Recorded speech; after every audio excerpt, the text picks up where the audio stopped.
Hi, Rohan Vinod Mehra. How are you? Welcome and thanks for talking to us. Uh, Thank you for having me. Quite a challenging role in Kaala. Yes, to say the least. Very, very Hmm. challenging. Very epic role. Very emotional role. Physically challenging, emotionally challenging. Hmm.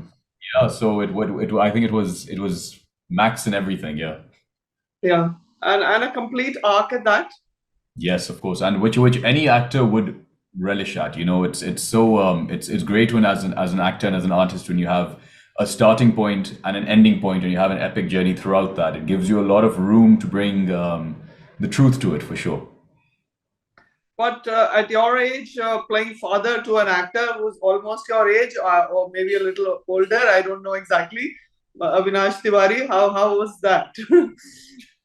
Yeah, it's quite strange and peculiar when you think about it. And I think when I first read the script and I connected so deeply to this character, there were people around me who questioned my decision and thought that are you making the right decision to do something like this? But to be honest with you, ma'am, in my mind there was never any doubt because I just looked at the character and I said this is such an epic journey. And this the other thing is there's we also show his younger part.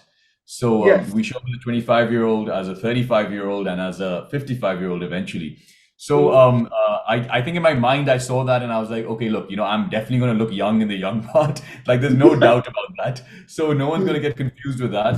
The challenge for me, and also actually the old part, I thought, with the makeup and prosthetics, and then it's just about me getting into character to play it convincingly. The one which I was unsure about was the middle-aged part. I really thought, how am I going to navigate showing a middle distinct part from the young part and the old part. So that was exciting and challenging at the same time. Yeah. So you're getting good reviews. I mean, like most critics have Yeah. praised your performance, and you're pretty good in it. Yeah. But Thank you. critics have somehow panned the series. Right. Most of them. So what would you say on behalf of Beejoy Nambiar, who is like a very fine director otherwise? Yeah. Yeah, I would say, firstly, I want to put it out there that everyone's entitled to their opinion. Anyone can like or dislike something. If I was to speak what I think of the show, I genuinely, absolutely love the show. I think it's fantastic, and I think that Bejoy is he's such a unique storyteller. He's such a unique filmmaker. I think people know that he's visually brilliant and his audio is brilliant, and they kind of focus on that and maybe not so much in the other stuff. But I think his identity as a filmmaker is so unique. Here we have a man who's really pushing the envelope of what filmmaking and what visual storytelling can be. And I think he's pushing the envelope so far that he should be celebrated as someone that is a director of our country. And I wouldn't doubt that something like this, where he's made, can be celebrated internationally as well, because I feel his work is so rooted, yet it's very contemporary in the choices he makes and in the way he tells his story. Sometimes those choices may not be conventional, which can set a few people off. But I do feel that contemporary take and that unique way of looking at it is something for me as an audience and for me as a fan and as a cinephile, I find very exciting to watch. So again, to go where I started, everyone is completely entitled to their opinion, and if you ask me, I'm very excited and I love the show. Yeah. Also, just And to add, sorry to interrupt you, man. I just want to say thank you to all the critics have been very kind to me, and I really want to just put it out there. I'm very grateful and it's very fulfilling as an actor that they like my work, and the audiences as well. I've been getting a lot of messages of appreciation, and again, that's very it's a different kind of high, when you're so emotionally connected to something. but of course, you're saying the audience. What has been the? I mean, the feedback that you got. What has been the audience response to the show as well, apart from your acting? Have you Okay, got any so feedback? the people who I know, and I'm very lucky that I have a group of friends who in India and outside of India who are almost like a brain trust to me, in the sense that if they don't like something, they'll tell me upfront about it. I feel they've really loved the show. I think anyone generally who's seen the show and just gives the show a chance, just from start to finish, will really like the show, because it's a very entertaining show. It's very easily watchable. You can go from one episode to the next of it, and it doesn't require too much of your time. Yes, it does require you to be intellectually involved because the story is quite complex. However, it only requires, I think, about 5 hours of your day. So I think people who've seen the show are really enjoying it. Yeah. But do you think the timing of the show was kind of a little not right, should I say? Because many of the actors who are there in your show have also appeared in another show, Right. Bombay Teri Jaan. So on Amazon Video, which is a slightly bigger platform. Right. Think the Yeah. I timing mean, have been better managed?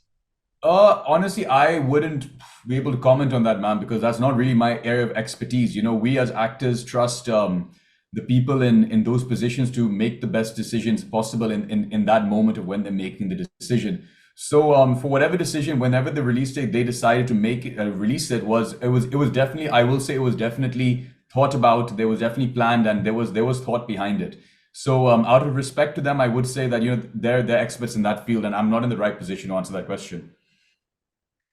And you're talking of the friends who appreciated your work and who are rather candid and would say it if they don't like it. Yeah. May I ask if these friends are from the industry or not? No, no. These are personal fans who are friends who are just audiences, not from Bollywood. A lot of them are not even from Bombay, so they have complete objectivity. They're not reading reviews. They're not even reading reviews of me. They're not reading anything. They don't even know the other shows that are releasing in the country. They're just going in and pressing play on episode one and just going on the journey. Yeah. So being a Vinod Mehra's son, do you feel like an insider or an outsider in this industry? Considering that Uh, your father passed away, even before you were born, right? that's right. Yeah, that's right. Yeah. Yeah. Yeah, it's, I mean, in theory, I should be an insider, but in practice, I definitely feel like an outsider. First and foremost, even before I came into Bollywood or into the Hindi film industry, I was already an outsider. I grew up away from India. I grew up in East Africa, in Kenya, and I studied in England after that. So the world of, let alone the Hindi film industry, but just the world of like India and Bombay and was very foreign to me. So I was already an outsider when I came to that. When I came into the industry, people seem to keep telling me that I'm an insider and that I have this legacy and I have this thing that I'm carrying on. I'm from a filmy family, but to be very honest with you, objectively speaking and subjectively speaking about it, I haven't felt it at all because there's a constant notion where people ask me that you don't work enough and why are you so selective about your work and it's so easy for you and you should get this. But the truth of the matter is that it's none of that is true. I feel that if I did get the benefits of coming from a film family, I would be working a lot. I'm a passionate person about my work. If I could, I would work every single day of my life. But the truth is, the work just hasn't been coming to me. I've been struggling for it, and everything I've done till date it's been a fight for every project I've been a part of. Yeah. So growing up away from the from India, from the glitter of Bollywood, so to say, what enticed you to join this highly competitive world? Really speaking, just the absolute love of film. And yeah, film, like that's what I would say when I was growing up, because I was so far removed from it. It was even like I was attracted to, for example, Hollywood, no, more than Bollywood. I don't think film was something which was in my mind because I grew up not having a father who was my only connection to the industry. I grew up with my grandparents in Kenya and in a very conservative, Sikh upbringing, where until the age of 8 or 9, we weren't allowed to watch movies. We weren't really. We didn't go to the cinema. There was no music playing in our house. There was only part or kirtan playing on the stereo system. So that's the kind of environment that I've grown up in. So it wasn't even a thought that this is something I can do, despite my dad being a part of the industry. Secondly, it's only when I moved to London that I started discovering different kinds of film, different kinds of music, different kinds of literature, which was stuff that I really connected to. Because back in Mombasa, the society was in such a way that it was you either become a doctor, you become a lawyer, you become a businessman, and you do that. So I actually studied mathematics and econometrics with the idea to become an investment banker. But moving to London for me was an eye opener to from this small town in East Africa to moving to this big city in London, which kind of opened my eyes to what film could be. I started discovering films from different parts of the world, from Europe, from India, from the rest of Asia, from America, and I realized that there was something that really spoke to me about film, that whenever I used to go for my lectures and my tutorials in mathematics, everyone around me, when they were asked a question, would put their hand up and speak so passionately about this, about what they were doing. And I was like, okay, I am part of this course and I'm a very good student, but am I passionate about what I'm doing? So I started asking myself these questions, and slowly films was always, I kept coming back to the answer that films is what I want to do. And I started my career as a writer director and as a filmmaker. My goal was to make films. I wanted to be behind the camera, write, direct, and it's still something I definitely want to do in the future. And incidentally, I joined an acting school to learn how to direct actors better, and then I realized the craft of acting, and I completely fell in love with it after that. So it's been a journey since then. Yeah. And going back to your childhood, I mean, like not having a father figure around, I mean, like, did you miss his presence? Were you aware that he's not around, considering that he was such a big actor? And were you aware of his fame? Were you aware that he is an actor of so many films, over 100 films at that Um, point? Yeah, so I think I have to give a lot of credit to my mom and my grandparents. My mom raised my sister and I in such a way that we never felt a lacking of anything. She played the role of a parent, let's just call it a parent, which could be a mother or a father. And I had my grandparents who were such a great backing as well. So, and especially with in my case where I grew up and having not met my father, so it's a very unique situation, and it's a very difficult situation to articulate in words what that feels like, or the lack of feeling, or whatever it may Yeah. be, because I don't know what that relationship is, to be honest with you. The truth is that when I was growing up, I didn't feel a lacking of it, because I don't think you can feel a lacking of something unless you had it before and it's taken away from Right. you. When you're kind of brought into this world and you're born with the cards you've been given, you kind of play to those cards and you understand that. I will, however, say that the older I'm getting, when I'm now in the past 10 years in my 20s and now in my early 30s, I'm kind of understanding that relationship more, and there are days where I find myself wondering a lot more than I did when I was a child, that how my life would have shaped up if I had a father. Because the older you get, you start understanding certain things about life and relationships more. So it's something that I think affects me now more than it did during my upbringing. Yeah. But are you discovering him through his movies? I mean, and can a person be discovered through his cinema, Yeah. especially a father? Yeah, again, it's a unique situation. Again, growing up away from Bombay meant that I didn't grow up with any of his friends. So his personal friends who could tell me more about him as a human being. So I didn't have that access to me. So he was always this mystery to me. It was always this lack of information that maybe my mom would fill in from time to time, but there was a lack of information.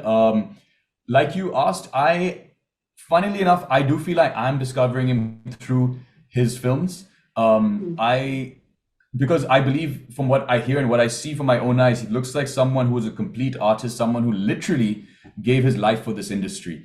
And when you see someone who's that in tune with his art, making decisions on what films he's doing or making decisions and what his characters are doing within those stories, it tells you a lot about the person. Also, anytime I can find an interview, which I hope someone can help me with, that if I find any written interview or a video interview of him, I relish at that, because I just I'm dying to understand more of what his thought processes and how he is as a human being. But I don't know, the archives, I'm sure they're there, but sadly, they haven't been, restored and brought to the forefront as much as they should, I think. And the fact that he died so young, he was just 45. I mean, does that bother you? Is that painful? Yeah, it is now. When you're a child, you think, okay, 45 is young, but you don't realize how young 45 is until you start growing old and you start seeing people like my mom passing that age, and you're like, wow, that is really very young. And a lot of it is because of, he was such a passionate man. He loved films. And ultimately, like I said, it was that complete love and that complete passion and everything that he gave his whole life for. Yeah. But like father, like son, do you think you share anything with him? But of course, you look I've been look a lot like him.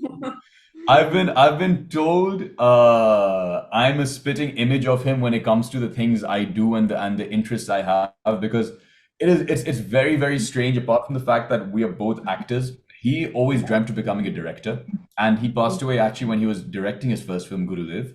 There's that. There's this immense love of music and photography, and no one's told me that about him. It's only when I started picking. So I do a lot of photography as well. I do a lot of street photography, and it's a passion that I want to publish a book one day. So when I picked up the camera and started shooting, my mom and my bua were like, "Oh my God, you're just like your father." And then I have this great passion for music, where I love sound. I play guitar. I see myself as a musician. He says that, and they keep telling me that you're exactly like your father in that respect as well. So there's strange things. I guess it's in the DNA, in the genes somewhere that have come through. So I like to think. I mean, I would be honored if people compare me to him. Because I think he's really the complete artist. Yeah. But as an actor, is there any quality of his you would like to imbibe, or if you have already imbibed, you think? I think kind of do roles, take risks, which people may not necessarily see you in the sense that he did a film called Bemisal, directed by Rishikesh Mukherjee, where he's playing a grey character. And a grey character for him, because he had this aura and this image of always being very white and very straight and very he would never do anyone wrong in his real life. And I think that aura, kind of when you speak to people, is always that gentleman quality is there in him. So in Bemisal, Rishikesh Mukherjee has kind of cast him as someone who's grey. So the way he's done that, and the risk he kind of took, and would people believe him in it? Would people be able to identify with the character because they have a preconceived notion of how he is? In fact, when I look at Kaala as well, I feel that I think only Beejoy Nambiar would have casted me in this role. Like I I really think that anyone else may have not given me a chance. But there's something about the role that he saw in my eyes, and the way I was so passionate. And I will always say that Kala is a complete emotional love story for me, because from the day I with Bejoy and the release and seeing how much love the character is getting, I think it's a complete love story for me. Yeah. But going back to your career, you started with Bazaar, you made your debut in that. Looking back, do you think your choices were right? Of course, it was an assured debut. Um, Yeah. Yeah, ma'am, honestly, the word choice I kind of don't identify with, because until today I've taken what I've got. You know, it comes back down to the argument of this and that. That said, if I could choose, if it was a choice, I would pick Bazaar 100 times over, because the relationship again I share with Nikhil sir and Monisha ma'am is it's such an amazing relationship, and I feel they really understand me as a human being, that I just think I lucked out with Bazaar, really. In terms of sensibilities, in terms of character, it was something that just I really identified with. But even after that, I haven't had much choice. It's been a struggle. At times, it felt like I was starting from, despite the praise and people saying it wasn't a assured debut. It has been a struggle after that, and every role and every part I've got, I went back to the auditioning process, very grueling.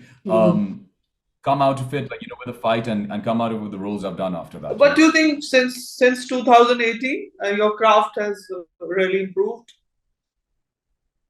Oh yeah, 100%. And that's why when anyone asks me that, would it be different, I say no. I would want it to be exactly the way it has, because the auditioning process gives you a chance to you learn in, I think it might be maybe three things you learn. You learn a lot about the craft of acting, for sure. Going multiple times in a week, like I would do 2-3 times a week, every week, to audition for something or the other, makes you a better actor. You learn about the craft. You figure out how to be more present. You get more confident, the less nervy, everything, all of that stuff. So that's the first thing. The second thing you learn is about yourself. How do you face rejection? I mean, it's really not easy going for audition and getting rejected over and over and over again, and you start questioning, am I even good? Am I even cut out for this? So you learn about yourself. And the third thing you do is you learn about the industry, because there are certain roles and there are certain auditions where I've gone and given a very, very good audition, and you're on the short list, and for whatever one reason or the other, you're not doing the part and someone else is doing the part. And the industry works in its own kind of ecosystem of who's getting parts. Despite it's not necessary that you give a great audition and you get the part. It doesn't work like that. You can give the best audition, but you still may lose out on the part. So these three things have been a place of learning for me, and it's definitely made me a better actor. I think it's made me more equipped to kind of take on the industry in terms of like, step foot and continue my journey. It's made me a little bit aware of, I feel now I'm a part of the industry. Like I know how, obviously you keep learning and there's always room for that, but I feel like I kind of have an idea of how it functions now. But you said that it teaches you how to face rejection. So how do you face it really? How do you face? What do you tell yourself? Wow, you have to you just have to keep facing it. I think it's like, is it Winston Churchill who said that if you're going through hell, keep going. So you have to keep going. There's no other way. I think the moment you start questioning and the moment you start because see what we do, ma'am, as artists is so much of it is based on confidence and self-confidence. If you don't have that self-confidence, you can't perform and you can't act. So it's almost like these two opposing forces that you're facing the rejection, but yet you have to pick yourself up and be even more confident. So I think the only way to go through rejection is to keep going through it, is to keep just keep working your craft. Like just take it as a small element of your career. It's a very basic thing. Rejection it's basic. We don't give rejection importance anymore. It's not like other aspects of life where if you get rejected, it's like, oh my God, it's the biggest thing in my life. You can't think of it like that. You have to just think of it as this is really just a small part of it, and it's a place where maybe you can learn something, like I said, about yourself, about the craft, about the industry, whatever it may be. So as much as you try getting a learning from it, I think it'll be better for the individual. Yeah. So would you say that you're out of hell now on the stairway to heaven, if not already there? I do like the analogy you've made. However, let's see. Again, unpredictable industry. I hope, and I really hope that I'm on my way to somewhere. I hope that I'm constantly progressing and constantly moving forward, and I think that's all I can wish for, and that it's if you feel you're going round, it's okay, as long as it's a spiral staircase and you're going up. That's the most important thing. As long as you're making the progression, and I really hope after Kaala that I can continue to make progression for sure. Yeah. You part of Guneet Monga's project? No. So I don't. There seems some misconception about this, but I'm doing a film with Sony Pictures, not Guneet Monga. Okay. Yeah, So it's called Adbut. and it has Nawaz in it. That's right. Nawaz, Yeah. yeah. So Yeah. how's Yeah. it So working with an actor who's almost considered an institution in acting? He gives us those goose pimples when we watch him, and working with an actor like him as a co-actor. yeah. It's amazing. I mean, I have to say that I've been so blessed that until now I've worked with Saif Ali Khan, Radhika Apte, Vinay Pathak, Ranveer Shore, Nawazuddin Siddiqui. It's like these are, and obviously with Nawaz sir, it's like the question you asked is he's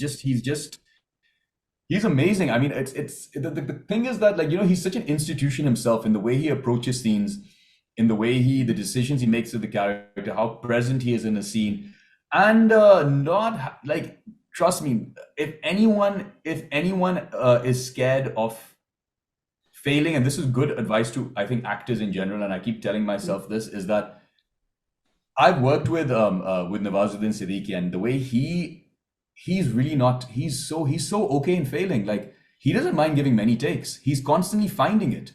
Some actors, after certain takes, you lose your confidence, which you naturally think, oh, am I getting it, am I not? But with Nawaz sir, it's nothing like that. He sees every take as an opportunity to do something different. He sees every take and every film as an opportunity to bring something different. And I think if we start thinking about failure as an opportunity rather than something which is bringing us back, which I picked from him, you can only go forward.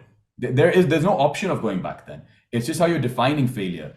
Apart from that, he is a very, very, very funny man. I have to say, he had me in splits a lot of the shoot, and given that we are shooting a psychological thriller with horror elements, laughing on that set was all because of how funny, how insightful, and how witty, and he's just very entertaining. I love him. I have nothing but just great things to say about him. But what does it really take to survive in this industry? And especially you've been around for quite some time. You started also with Sanjay Leela Bhansali, you assisted him, I assisted right? Mr. Bhansali on the pre-production of Bajirao Mastani, and before that, I wrote. I was ghostwriting for a couple of projects Mhm. After ghostwriting, I went into directing two short films. One is called Afterward. The other one is called Hum. So I Mhm. directed these two short films, and I think to answer your question, it takes a mix of fierce will at the same time, Mhm. it and lots of love for what you're doing. I don't think anyone can, you Mhm. know, make like have a break over here and establish themselves and do great work unless they really have fierce will and they have a huge love for the craft and a huge love for the industry and a huge love for films. I think that's the first thing. Like you have to really, really love it. You have to really love it to want to make it. In my opinion, at And, least, I think. Yeah. and has your love for acting overtaken the one for direction? Um, you know what? When I like I mentioned, I started acting by joining an acting school to understand how to direct actors better, Mhm. and in that process, I realized uh, this is a completely different experience altogether. The act of telling a story, because I always saw myself as a storyteller. And then once I learned that, an actor essentially is doing the same thing. You are telling stories, but you're doing it through your instrument. The instrument is your body and it's yourself, it's your voice, it's your complete being. So I Right. thought it was kind of a trip for me that that you can do this with your body. You can like when you understand it more. The other thing is that I credit acting in a lot of ways has saved my life because it's Mhm. taught me to be very present. It's taught me to find a sense of power within you. It's taught me to be confident because I was a very, very nervous, very shy, very anxious kid. And it's something I battle with on a daily basis, even now. But if it wasn't for acting, I don't think I would be exactly where I am today. So it's really pushed me to just my quality of life, if you like. It's just changed me as a human being, which I'll always be very grateful for it. But has it overtaken my love for filmmaking? Mhm. I don't know because I love filmmaking as well. I love being behind the camera. I think for me, they're like it's one house with different rooms, and I just love that house. So let's just keep it at that. Yeah. Do you plan to return to direction anytime soon? Yeah. Currently, not. Nothing planned at the moment. I keep writing scripts because that's all I know. I can't help it. Like it just naturally flows to me when I see something. It naturally flows to me. So there are scripts that I have which I've written, which are kind of like there and ready, and maybe one day that when I get the time and the right frame of mind, and I'm feeling that, and obviously on the basis of people giving me the money to make it, because which is a very big thing, maybe I can go back and do that. But I kind of Or satisfy my sorry, say or as in, please or you interrupt. make enough money to make them, or you make enough Yeah, money that's to that. make That's them. that. Yeah, that's a good aim to have. But I satisfy my director that itch I have by I'm an avid photographer as well. So like I said, so I try doing some different photography projects. Like I'm doing a project right now which is uh Bandra at night. So and the project is called After Hours. So I'm putting together a bunch of photos of my perspective of how I see Bandra after hours and after everyone's gone home, which is really not after hours because Bombay is a city that never sleeps. So that's the irony in the title and in the book. So that's something which I'm putting together and hopefully will be out as a zine or a published book very soon. So, what kind of stories are you writing? I mean, like, are these love stories, horror stories, social satire, or what? They're all very heavily ingrained in relationships. They're all relationship based, and when I say relationship, I don't mean a love. I mean they're all at the end of it, we all live through love. But these are stories that one is a father son story, one's a mother daughter story. So relationship based drama is a genre, at least in my writing, that I find myself comes very naturally to me, and it kind of interests me. At the same time, I do try writing stuff which maybe is slightly against the grain of what's conventionally known as like a three-act structure, and it's not a very it's more experimental in its way. So yeah, I think with writing, I'm a musician as well, so anything I do which is not acting, which is my profession, I kind of do for myself to fulfill that in me as well. So yeah, definitely. So, were you to return to direction in future? Is there anything that you've learned from all these great directors, be it Bejoy or Nikhil Advani or, of course, Oh Sanjay yeah. Leela Bhansali, the Oh yeah. ultimate? Oh yeah. Oh yeah. Oh yeah. Mr. Vansali, wow, what can I say? Unfortunately, I could only be there for the pre-production of Bajirao Mastani. But what I learned in the pre-production was something, and it was one of my first experiences in the industry. So how much prep he does and how passionate, how detailed he is, it's incredible. You know, he puts in so much in the prep and so much in the detailing of what he wants to shoot that it's so evident when you see the project when it comes out that, and a lot of that is done in pre-production.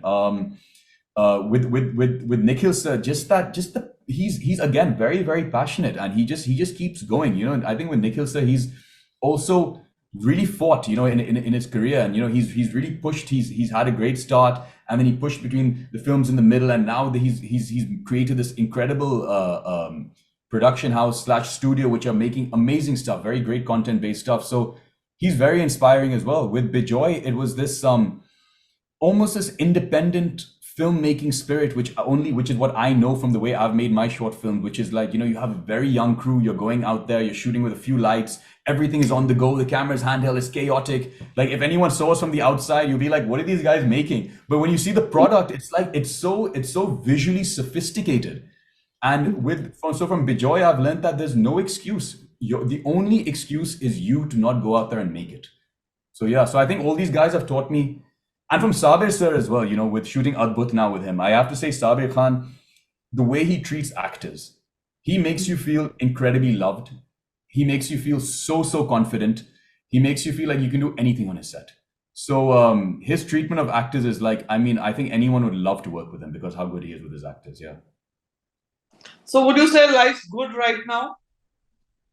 Yeah, I'm feeling honestly, just as myself, I'm feeling very fulfilled that Kaala's out. The performance is being really appreciated. I really like the series. I think the series is very good, and also because I keep reiterating that Kaala for me is it's a very emotional project. It's a very emotional journey. The character I decided to kind of play this character obviously because I'm a huge Beejoy Nambiar fan, but apart from that, because there was a strong emotional, instinctive connection to the character that I had. It's a father-son story, something which even in my life is a question mark. Having the chance to play a father in a lot of ways helped me discover my own father and understand that relationship more. So it's a very emotional part for me. I'm emotionally very involved with the project, and it's very fulfilling. And life is good because when you put so much of yourself in a character and you're being showered with love from that, I think it's a different high, like I said. Yeah. And future is looking as good or even Yeah. better. Yeah, I'm an optimist, right? We have to say that it has to always look better, and fingers crossed. Yeah. So apart from Adbut, anything else you've signed up? Yeah, so I've shot and completed another film as well. I can't speak in detail about that because I'll give the respect for the producers. They want to present and speak about it when they do. That is more of a slice of life drama slash romantic film. It's much lighter. So I'm excited about that one as well. There's an interesting star cast over there, which again I can't speak about, but that film is complete as well and it's ready. So there are these two projects coming out. So I have two more releases. And I'm in talks with a bunch of other stuff to start, but nothing is concrete and signed yet. Yeah. So when you're not a star, I mean, I'm not saying that you will not star material and you have the looks for Yeah, it. I'm not a star for sure. Yeah, let's be honest. Right now, I'm not a star. Yeah, come on, let's Yes. be honest. So, Yeah. now my Yeah. question is, when you're not a star, is this space a very crowded one for Extremely, actors? extremely. I would say more so now than ever before. The way I see it, I could be wrong. Again, this is just entirely my opinion. I think that with the OTT boom and OTT coming as a third avenue apart from television and apart from film, it's given actors a great chance to get a break. I think it's easier now to get your first film or your first show, or your first something than it ever has been before. However, I think it's harder than ever to establish yourself. I think there was a time when you could just if you got a break into the film industry, that means you're there more so than it is now. Now you can get a first film, and I mean, look at my journey. I did my first film 5 years ago. It's taken me so long to get another project that is like a mainstream project as one of the leads in the show. So I think with the OTT boom and all the actors coming in, and because the immense talent there is in the industry right now, it's made it much more difficult to stand out and establish yourself. So where I am right now, when you're not a star and you're kind of clawing away at trying to get whatever you can. It's a tough place to be, for sure. So I hope you are already navigating your way successfully out of the maze that is. Hopefully, And, hopefully, fingers crossed. and so wishing you all the best for your future. I'm sure you'll Thank you come so up much, man. trumps in future as well. And once again, congratulations for your Kaala performance. Thank you so much. Thank you, Rohan, for talking to us. Thank you again. Thank you so much for having me. It's been a pleasure. Thanks.